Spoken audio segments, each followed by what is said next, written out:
Hey guys, welcome back to my channel. So in this video, I'm going to be talking about the 10 things, well, the top 10 things, because I learned more than 10 things, that I've learned in my 1 year of being sister-locked. If you're interested, keep on watching.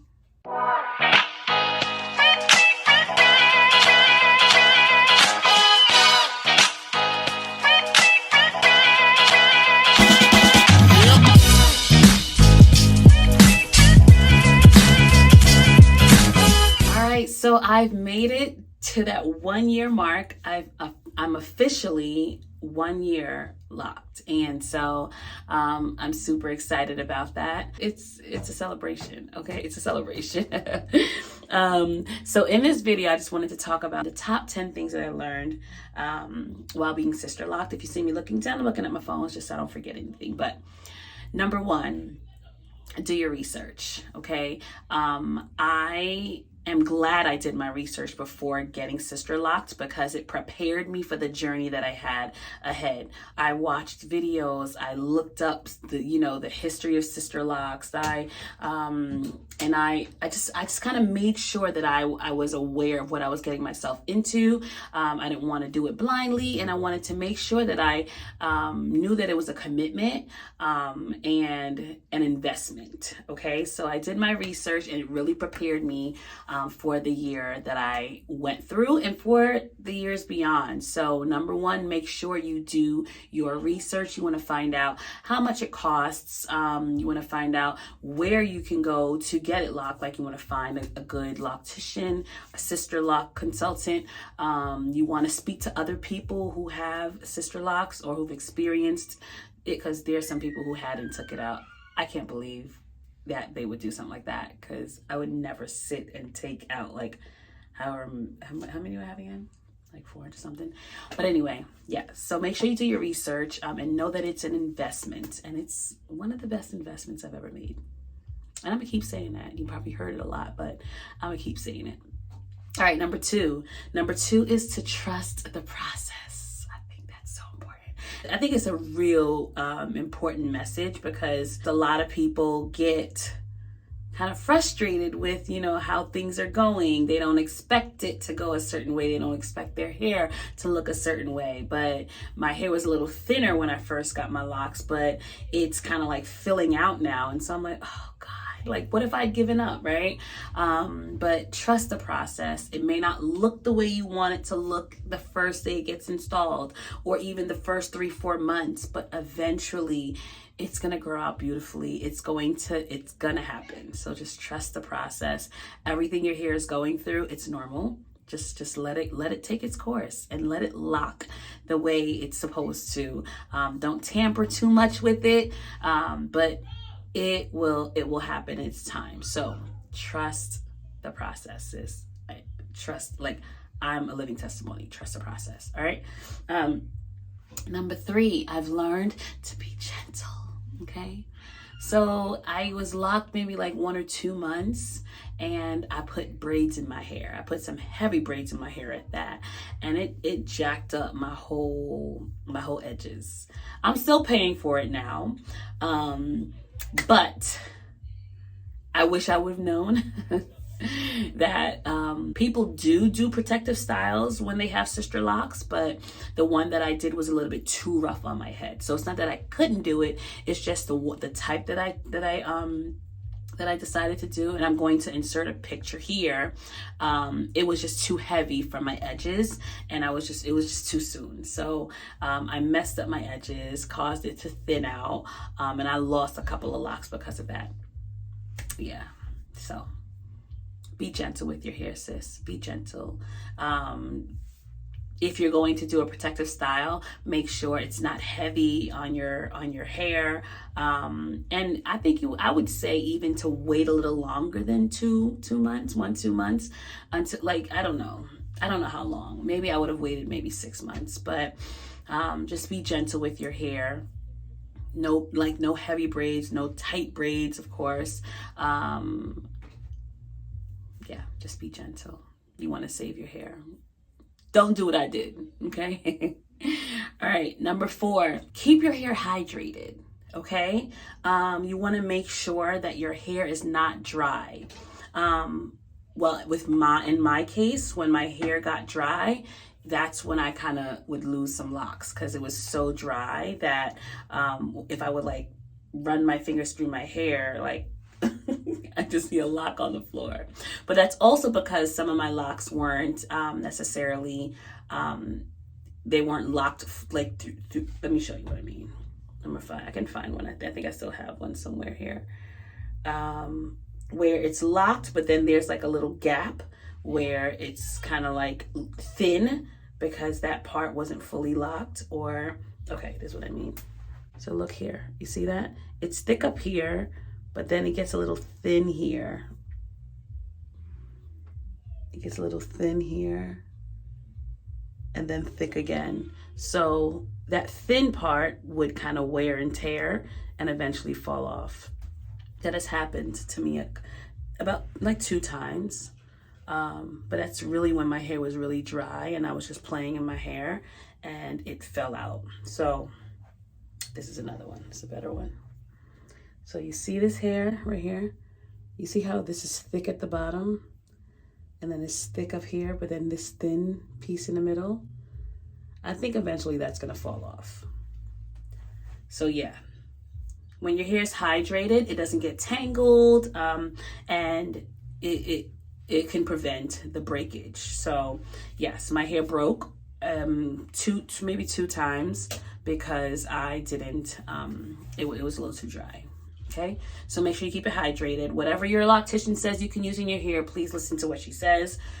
I have this spray bottle that I use. I put some, and I talked about it in one of my videos. I'll probably link the video in the description box.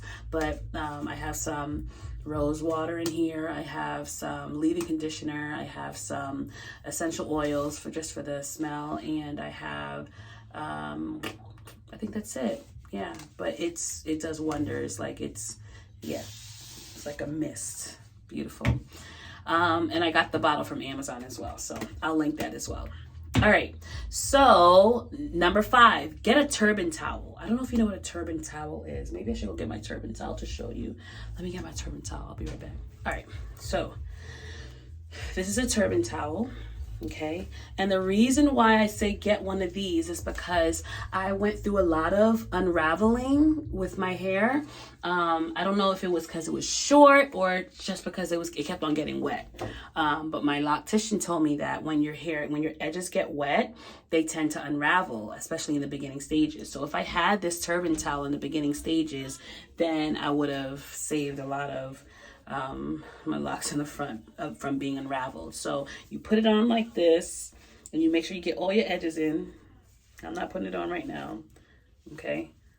And you turn it and you tuck it and all your edges are protected when you shower and when you wash your face, because sometimes when you wash your face you get water on your edges. So get a turban towel.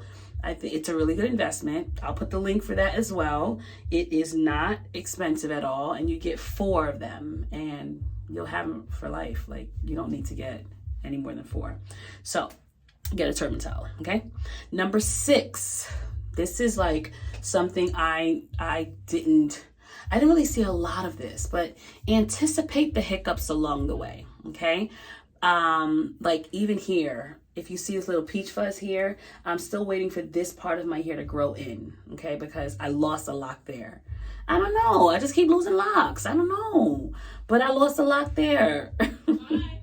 And I lost a couple here, and some of them are thinning over here. This one I lost a little piece, and now it's just a little piece here, but it's growing out. So like in the back, I had some issues with the back. And listen, I had a lot of hiccups along the way, but it wasn't the end of the world. So I'm here to encourage you. Anticipate those hiccups and just don't freak out. Okay? Hair grows back. It'll grow back. It'll and you can even tell that like I lost locks because the fullness of your hair just covers everything. So anticipate those hiccups, but don't freak out. Okay? Don't freak out. And it may not happen. It may not, but you can anticipate it because it may happen. I didn't expect it. It happened. Some people never happened to, but it could happen to you. I'm just here to let you know. Don't freak out. It'll be okay. All right. Number 7, trust your gut. Okay.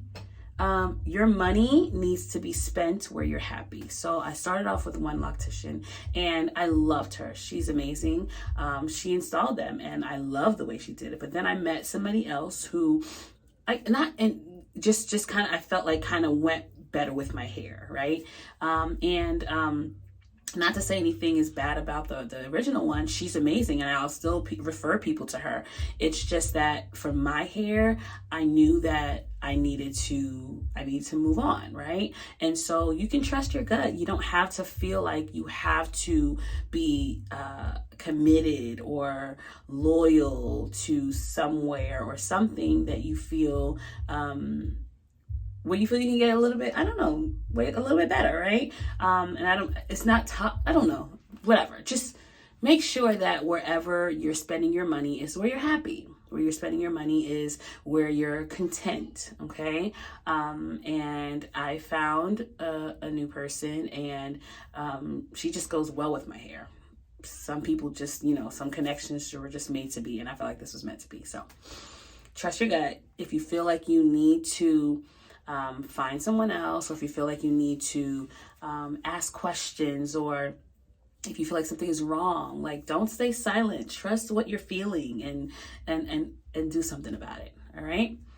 Next, number 8, take pictures. This is something I really wished I would have done. And I saw so many people doing it, but I don't know why I didn't. And now I'm like, it's too late, right? Take a picture every month, kind of document it, right? Take a picture at every month in the same position, to see, maybe even with the same shirt on, right? Just to see the growth of your hair, to see how long and how it's kind of changed throughout the months. That really, it's encouraging to see, oh, wow, I started like this and now I'm like this, right? So take pictures, okay? And document, because you want to see the changes that your hair has made along the way. All right, number 9, I'm almost done. Catch the lint. No one ever told me this. Nobody said it. Nobody told me this. Catch the lint before it becomes permanent, all right? Sometimes in your hair, depending on what sweaters you're wearing or what scarves you're wearing, that it'll get, let me show you what I mean. I don't know if you can see, but embedded in some of these locks is lint that can't come out now. It's permanent. I'm gonna have to dye it so it could be the same color as my hair, because once the lint is embedded in that lock, it's there forever. It's there for life. And if you pick at it, you can put holes in your locks. So catch the lint, okay, before it gets embedded, before it becomes permanent. I wish someone would have told me. I would have had my husband check in the back of my head, because you can't see the back of your head all the time, so I didn't know. But I would have had him or my kids checking just to make sure that I didn't have any growing back there. All right. So that means kind of watch the sweaters you wear, and watch the scarves you wear around your neck during the winter time, so that none of that fabric will get in your hair. Okay. And finally, number 10. This is my favorite because I was a culprit. I was guilty of this. Don't compare. Don't compare your hair to hers. Your hair is not going to look like hers, because your hair is not the same texture, it's not the same density, it's not the same curl pattern. There's so many different things that go into your hair being how your hair is and how it looks on your head. And don't compare your hair to hers.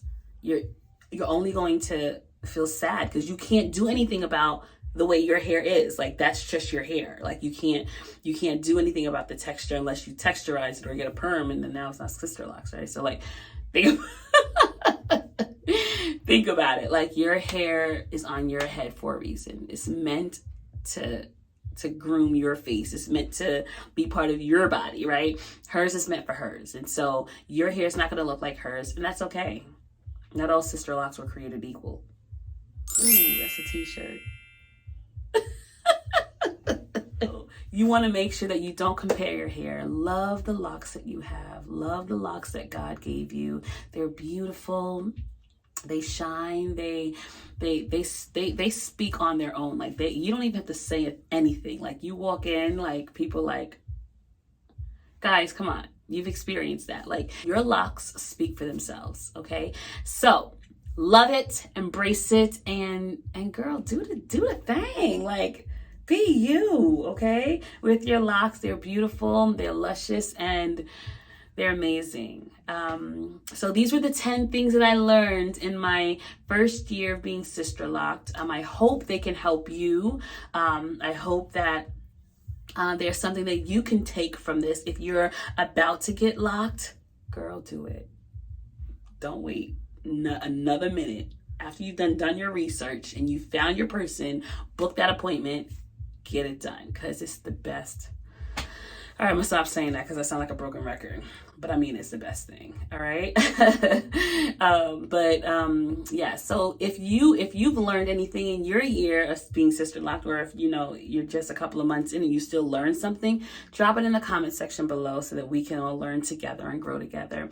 Thank you so much for joining me in this video. I will see you in the next one, and don't forget there's only one you, so be the best you that you can be.